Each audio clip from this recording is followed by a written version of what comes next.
BRS party అభ్యర్థిగా station control నియోజకవర్గం నుంచి పోటీ చేసి గెలుపొందడం జరిగింది. ఆ ఎన్నికల సందర్భంగా నియోజకవర్గ ప్రజలందరికీ కూడా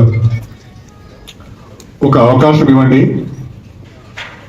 గత 15 సంవత్సరాలుగా ఈ నియోజకవర్గం ఏ రకమైన అభివృద్ధికి నోచుకోలేదు.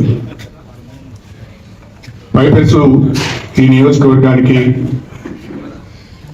అనేక రకాలైన అవమానాలు, అనేక రకాలైన చెడ్డ పేరు వచ్చింది.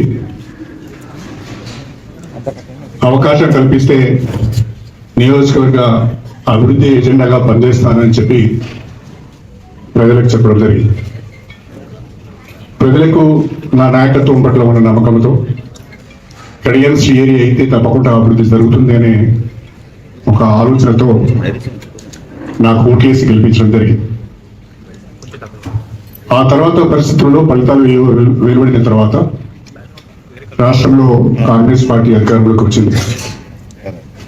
బీఆర్ఎస్ పార్టీ ప్రతిపక్ష పాత్రకే పరిమితం కావాల్సి వచ్చింది. మళ్ళీ నియోజకవర్గానికి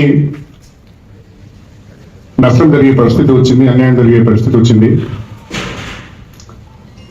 ఎన్నికల సందర్భంగా నియోజకవర్గ అభివృద్ధి పైన, ప్రజల సంక్షేమం పైన నేను ఇచ్చిన హామీలను నిలబెట్టుకోలేనేమోననే ఒక అనుమానం కూడా నాకు కలిగింది. ఆ పరిస్థితులలో రాష్ట్రంలో నూతనంగా ఏర్పడిన కాంగ్రెస్ ప్రభుత్వంతో కలిసి పనిచేయడం ద్వారా నియోజకవర్గాన్ని అభివృద్ధి చేసుకోవచ్చు, ప్రజలకు ఇచ్చిన మాటను నిలబెట్టుకోవచ్చు. గత 15 సంవత్సరాలుగా జరిగిన నష్టాన్ని కొంతైనా మనము రెక్టిఫై చేయడానికి అవకాశం ఉంటుందని ఆలోచించి నేను దాదాపుగా సంవత్సరాల నుండి కాంగ్రెస్ ప్రభుత్వంతో కలిసి పనిచేస్తున్నాను.